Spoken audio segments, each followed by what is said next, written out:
వంట చేయడం రాని వాళ్ళు కూడా ఈజీగా చేసుకునేలాగా చికెన్ కర్రీ చూపించబోతున్నాను. అందుకోసం స్టవ్ మీద పాన్ పెట్టి 4 టీ స్పూన్ల ఆయిల్ వేసుకోండి.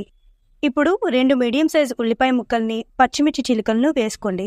వీటిని కొంచెం సేపు వేయించిన తర్వాత క్లీన్ చేసి పెట్టుకున్న 1/2 కేజీ చికెన్, నానబెట్టుకున్న 50 గ్రాముల పచ్చిశనగపప్పు, అలాగే చిన్న ముక్కలుగా కట్ చేసుకున్న ఒక మీడియం సైజ్ టమాటాను వేసుకుని వీటన్నింటినీ ఒకసారి కలుపుకున్న తర్వాత 1/2 టీ స్పూన్ పసుపు, 2 స్పూన్ల కారం, 1/2 టీ స్పూన్ ధనియాల పొడి, జీలకర్ర పొడి వేసుకుని ఈ మసాలాలన్నీ చికెన్ ముక్కలకి పట్టేలాగా ఒకసారి బాగా కలుపుకోండి.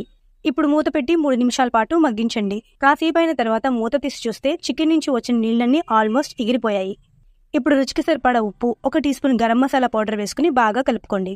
2 గ్లాసుల హాట్ వాటర్ వేసుకుని 5 నిమిషాల పాటు మీడియం ఫ్లేమ్లో మూత పెట్టి ఉడకనివ్వండి. 5 నిమిషాల తర్వాత చూస్తే కూర మొత్తం దగ్గర పడిపోయి గ్రేవీ కన్సిస్టెన్సీలోకి వచ్చేస్తుంది. ఇప్పుడు ఉప్పు కారం ఒకసారి చెక్ చేసుకుని చివరిగా కొత్తిమీర చల్లుకుంటే వేడి వేడి చికెన్ శనగపప్పు కర్రీ రెడీ.